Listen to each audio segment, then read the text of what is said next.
Okay, तो अभी यहाँ पे क्लियर कट देख पा रहे हैं कि अगर दो अपोजिटली चार्ज है आयंस है तो उसमें अट्रैक्शन होता है, यहाँ पे अट्रैक्शन बताया, और दोनों सेम चार्ज है, आइदर उसको पॉजिटिव रहने दो और निगेटिव रहने दो, तो वहां पे रिपल्शन हो जाएगा। तो हमने डायग्राम बताया। ये वाले इसमें और एक मैं एक ऐड कर देता हूँ। If if Q1 Q2 and R in SI units, then value of K found to be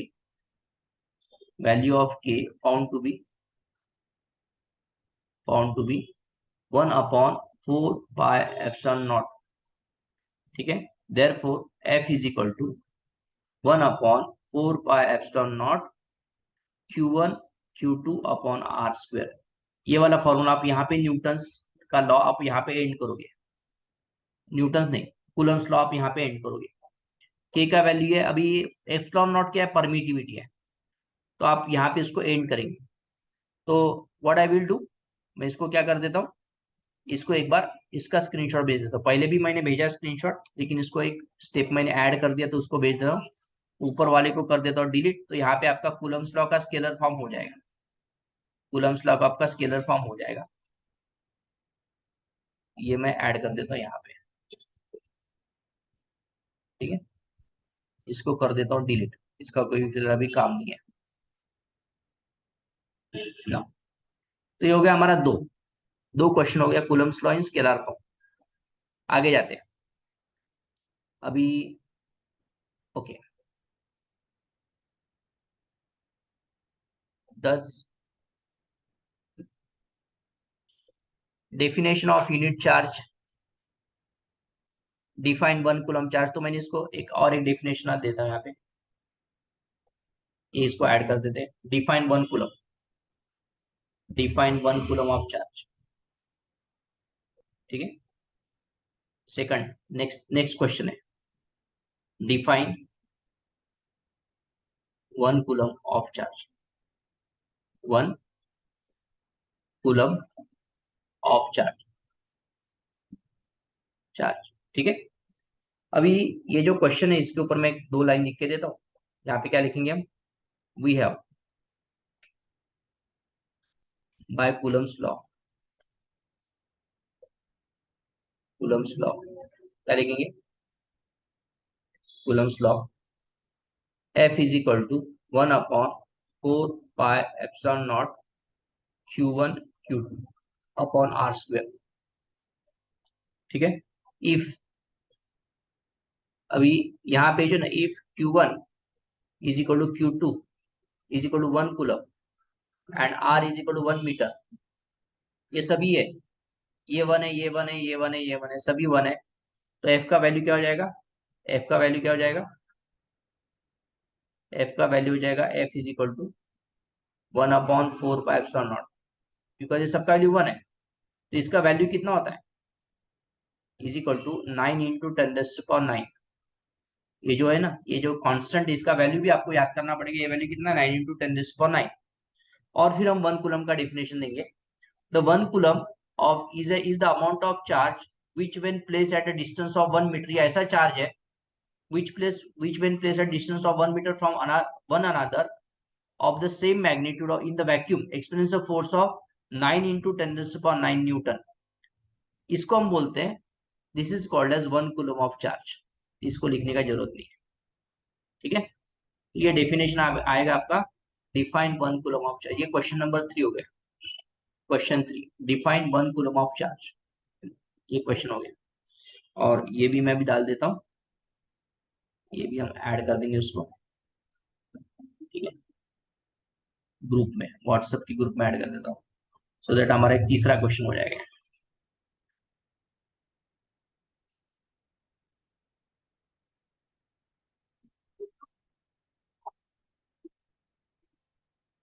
list हो गया, फिर आगे जाते हैं। तो कूलम का डेफिनेशन हो गया, आगे जाते हैं। कुछ प्रॉब्लम्स है तो बाद में, अभी ये इन वेक्टर फॉर्म, ऊपर का जो हो गया ना हमारा स्केलर फॉर्म है, ऊपर का क्या हो गया हमारा स्केलर फॉर्म। वेक्टर फॉर्म में हम क्या करते हैं, इसको मैं समझाता हूँ अभी। वेक्टर फॉर्म में हम इसको कैसा लिखेंगे, तो क्वेश्चन लिख देते हैं, Coulomb's law in vector form. Coulomb's law in vector form क्या है, तो उसके लिए हम क्या सबसे पहले एक डायग्राम निकालेंगे। डायग्राम क्या है हमारे पास है कि एक चार्ज है यहाँ पे, देखो मैं यहाँ पे चार्ज लेता हूँ, this is a one charge and this is another, एक चार्ज लेता हूँ, दो चार्ज लेता हूँ, है ना। I will take this two charges, okay. और ये जो चार्ज है इसको मैंने, ये दोनों सेम चार्ज है बिकॉज दोनों का कलर सेम है, दोनों सेम चार्ज है। तो इनमें का जो डिस्टेंस है, फिलहाल मैं बोलता हूँ कि ये डिस्टेंस आर है, डिस्टेंस आर है। इसको नाम देता हूँ मैं Q1, इसको नाम देता हूँ Q2। भले चार्ज सेम है लेकिन उसका मैग्नीट्यूड थोड़ा अलग है, उसके ऊपर चार्ज का मैग्नीट्यूड कैसा है, थोड़ा सा अलग अलग है। फिर क्या हो जाएगा, फिर क्या हो जाएगा, अगर आपको पता है कि दोनों लाइक चार्ज है तो ये ना, ये इसको यहाँ पे रिपेल करेगा, यहाँ पे रिपेल करेगा ये वाले डायरेक्शन में, अलोंग द लाइन ये वाले डायरेक्शन में उसको रिपेल करेगा, और ये वाला भी इसको ये डायरेक्शन में रिपेल करेगा, इसको रिपेल करेगा, ठीक है।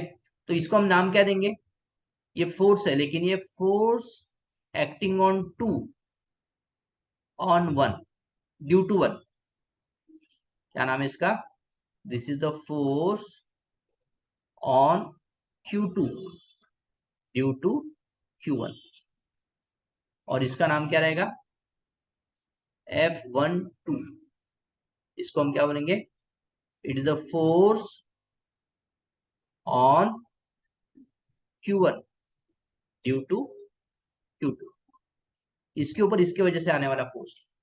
और आप देख पा रहे कि दोनों का डायरेक्शन सेम है, उनका मैग्नीट्यूड सेम रहेगा लेकिन डायरेक्शन क्या रहेगा, अपोजिट रहेगा। तो इसका फॉर्मूला क्या बनेगा, वेक्टर फॉर्म में हमें पता है, स्केलर फॉर्म में फॉर्मूला क्या है, स्केलर फॉर्म में हम क्या लिखते हैं, इन स्केलर फॉर्म क्या लिखते हैं हम, scalar form F is equal to 1/4 pi epsilon naught Q1 Q2 upon R square लिखते हैं, बराबर है। लेकिन इसी को वेक्टर फॉर्म में कैसे लिखेंगे, इन vector form, in vector form F21 is equal आएगा, ये तो कांस्टेंट है, Q1 Q2 भी कांस्टेंट है, अपॉन ये जो डिस्टेंस, इसका डायरेक्शन कौन सा है, डायरेक्शन ये वाला है, डायरेक्शन ये वाला है, ये वाला डायरेक्शन मतलब कौन सा, 1 से लेके 2 तक डायरेक्शन है। तो इसको हम कैसा करेंगे, R12 यहाँ पे मैं एक काम करता हूँ ना, यहाँ पे मैं करता हूँ आर स्क्वेयर ही लिखता हूँ,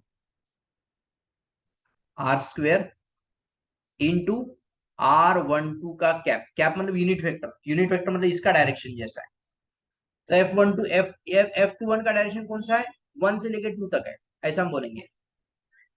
और F12 कैसे लिखेंगे, F12 1/4 pi epsilon naught Q1 Q2 upon R square into R, direction कैसा है, 2 से लेके 1 तक है, ये वाले डायरेक्शन में 2 से लेके 1 तक है, तो R21 कैप। तो this is the vector notation में दोनों फोर्स है, और आप देख रहे हैं कि दोनों का मैग्नीट्यूड सेम है लेकिन डायरेक्शन कैसा है, अपोजिट है। तो हम लिखेंगे from diagram, from diagram F, इसको हम पॉजिटिव पकड़ेंगे, F21 is equal to minus F12, दोनों का मैग्नीट्यूड सेम है लेकिन डायरेक्शन कैसा, अपोजिट है, इसके लिए माइनस एन आया। और वी कैन से मैग्नीट्यूड मतलब ऐसा दिखाते हैं हम, is equal to magnitude of F12, दोनों का मैग्नीट्यूड सेम है लेकिन डायरेक्शन कैसा है, अपोजिट है। तो हमने इस चीज को समझा वेक्टर फॉर्म में, क्या समझा हमने इसको, we have understood this thing in a vector form. देखो बुक में क्या लिखा है, बुक में लिखा है Q1 and Q2 are the two similar point charges situated distance of A and B, R12 बोला है, ये जो डिस्टेंस है ना इसको R12 बोलेंगे। अगर हम इधर से इधर गिनेंगे तो R12, इधर से इधर गिनेंगे तो R21 आएगा, ठीक है। और ये वेक्टर फॉर्म है इसका, F21 is equal to 1/4 pi epsilon, जो जैसे कि वैसे मैंने बोला Q1 Q2 अपॉन, यहाँ पे R21 का स्क्वायर, स्क्वायर इसका मैग्नीट्यूड लिया, मैग्नीट्यूड मतलब डिस्टेंस खाली, और यहाँ पे क्या लिखा, R21 का कैप, R21 का कैप, यहाँ पे इनका गलत हो गया, यहाँ पे अगर 21 है यहाँ पे 2 1 है, तो ये डिस्टेंस कौन सा होना चाहिए, R12 होना चाहिए। उन्होंने शायद किया होगा आगे करेक्ट, लेकिन यहाँ पे उनका गलत हो गया। R21 is the unit vector, R21 is the unit vector along AB away from B। क्या बोला, R21 is the unit vector away from B। So when the force 1 2 exerted on Q1 by Q2, वो तो हमने लिखा correct, वो तो हमने correct लिखा, लेकिन यहाँ पे उसने मेंशन किया, क्या क्या नोटेशन यूज किया उन्होंने, the distance between the separation is F12 denote by exerted by F21 force exerted by Q2 on Q1, तो हमने करेक्ट लिखा, लेकिन यहाँ पे 1 2 होना चाहिए था। यहाँ पे बुक में गलत दिया है, मेंशन क्या किया है, R21 from along AB away from B, R21 इधर है, अवे फ्रॉम B है, ये इनका गलत हो गया। ये जो मैंने लिख के दिया ना वही लिखो, ये जो मैंने लिख के दिया ना, यहाँ पे 1 2 1 है, तो यहाँ पे 1 2 आना चाहिए, बिकॉज डिस्टेंस आप क्लियर कट मेंशन करें, तो ये तो उन्होंने बराबर लिया, force on Q2 due to Q1, तो ये डायरेक्शन में हो जाएगा, लेकिन हम इसका ये वाला डायरेक्शन कैसे मेजर करेंगे, 1 से लेके 2 तक मेजर करेंगे, बिकॉज इसका डायरेक्शन ऐसा है 1 से लेके 2, इसके लिए यहाँ पे R12 क्या पाएगा, तो you can write this is a correct, book में मिस्टेक हो गया, प्रिंटिंग मिस्टेक हो गया। ठीक है, आगे जाते हैं। तो हमने ये सॉरी, इसका मुझे एक स्क्रीनशॉट भेजना पड़ेगा वेक्टर फॉर्म में, I will also show it in vector form. Vector form में देखते हैं इसको क्या है, Coulomb's law in vector form. ठीक है,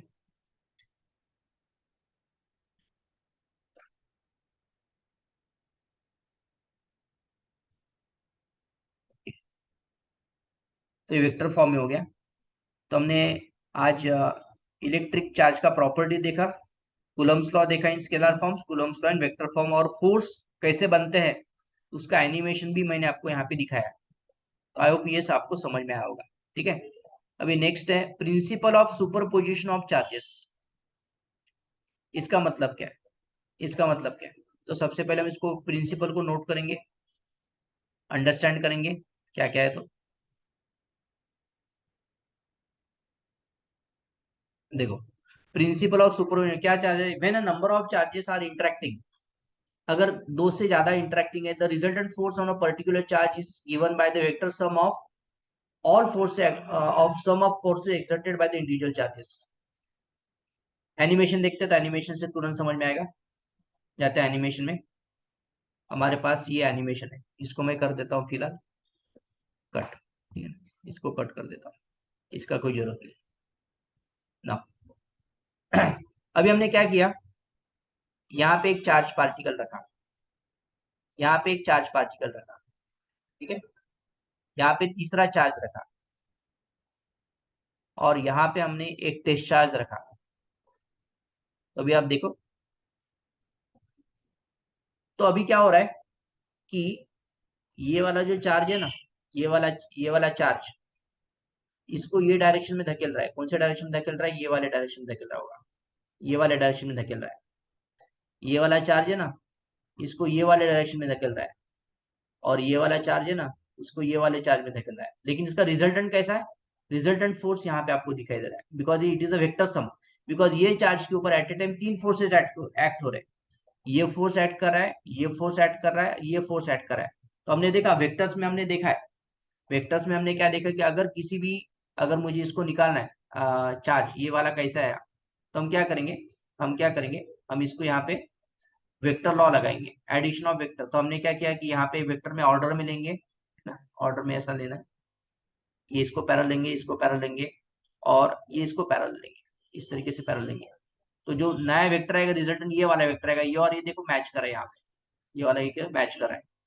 तो it is a vector sum of, यही प्रिंसिपल ऑफ सुपरपोजिशन है कि आपको समझना है, बिकॉज एक से ज्यादा अगर फोर्स है, तो मैं आपको दिखा देता हूँ यहाँ पे कि पहला कैसा था फोर्स, देखो अभी यहाँ पे मैं इसको रख देता हूँ जगह पे, इसको रख देता हूँ जगह पे। तो पहले भी इसके वजह से इसके ऊपर ये वाला फोर्स था, जैसे मैंने दूसरा लगा दिया, तो अभी इन दोनों का जो रिजल्टेंट है वो ये आया, इन दोनों का रिजल्टेंट ये आया, और तीसरा लगा दिया तो इन तीनों का रिजल्टेंट ये आया।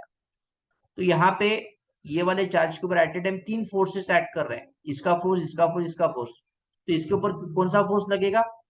It will be the resultant of all forces, तीनों फोर्सेस का रिजल्टेंट रहेगा। इसी को बोलते हैं superposition of forces. Principle of क्या होते हैं? Superposition. The principle of superposition states that when a number of charges are interacting, the resultant force on a particular charge is given by the vector sum of all the forces exerted by on the individual charge. तो मैंने अभी just आपको ये समझाया। Book में देखते हैं क्या दिया। और consider the number of charges q1, q2, q3 kept at a1, a2, a3 shown in figure. The force exerted on charge q1, q2 is f21, f12. The value of f12 is calculated by, यहाँ पे देखो अभी इसको समझा देता हूँ यहीं पे, तो आपको प्रिंसिपल ऑफ सुपरपोजिशन समझ में आएगा। अब यहाँ पे क्या हो रहा है, ये Q1 है ना, ये Q1 है, यहाँ पे Q2 है, यहाँ पे Q3, यहाँ पे Q4, यहाँ पे।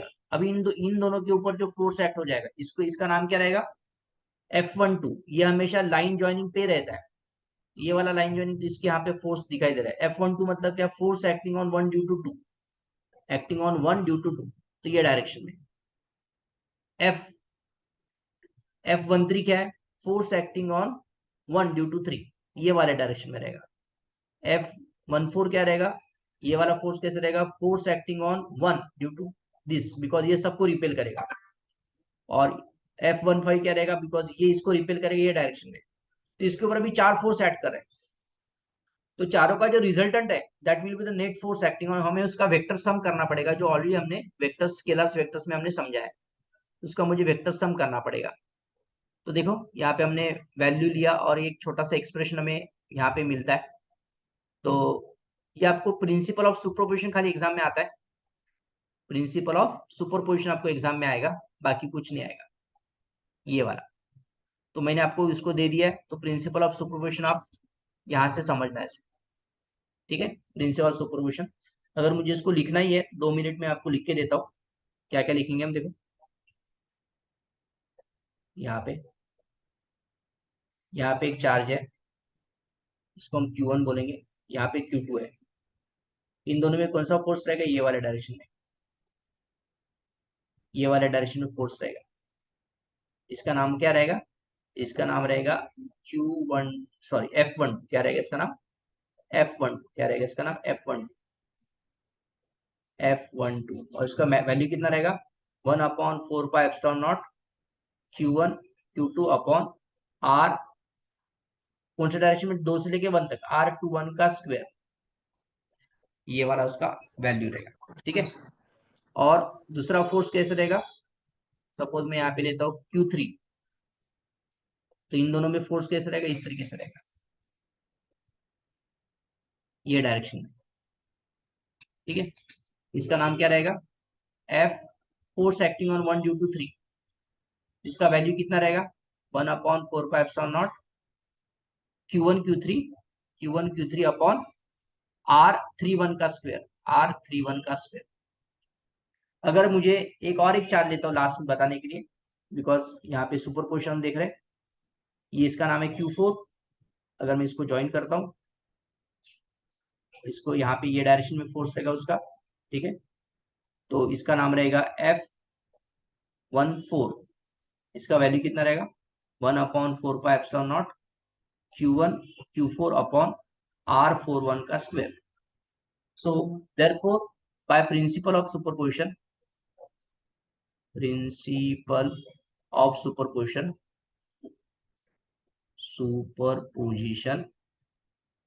F is equal to F12 plus F13 plus F14 is equal to, value put up करेंगे 1/4πε0 Q1 Q2 अपॉन R12 का square plus 1/4πε0 Q1 Q3 upon R13 का square plus 1/4πε0 Q1 Q4 upon R14 का square. और इसमें से common क्या आएगा? ये आएगा 1/4πε0 कॉमन आएगा, अंदर क्या आएगा? Q1 Q2 अपॉन R12 का square plus Q1 Q3 upon R13 का square plus Q1 Q4 upon R14 का स्क्वायर। ये आपका हो गया प्रिंसिपल ऑफ सुपरपोजिशन से हमने एक एक्सप्रेशन यहाँ पे बनाया है। तो this thing you have to keep in mind. इसको हम अब एक, मैं आपको इसको कॉपी कर देता हूँ। ये हमारा हो गया प्रिंसिपल ऑफ सुपरपोजिशन। ठीक है, इसको हम क्या बोलेंगे, that this is called as principle of superposition.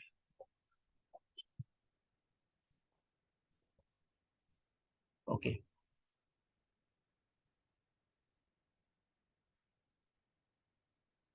इसका भी एक ये देता हूँ, इसको आप लर्न करना पड़ेगा। एक छोटा सा एक्सप्रेशन मैंने यहाँ पे दे दिया,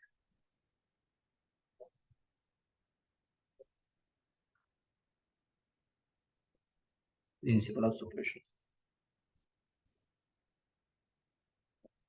तो आई थिंक हमारे अभी 4 क्वेश्चन हो गए आज।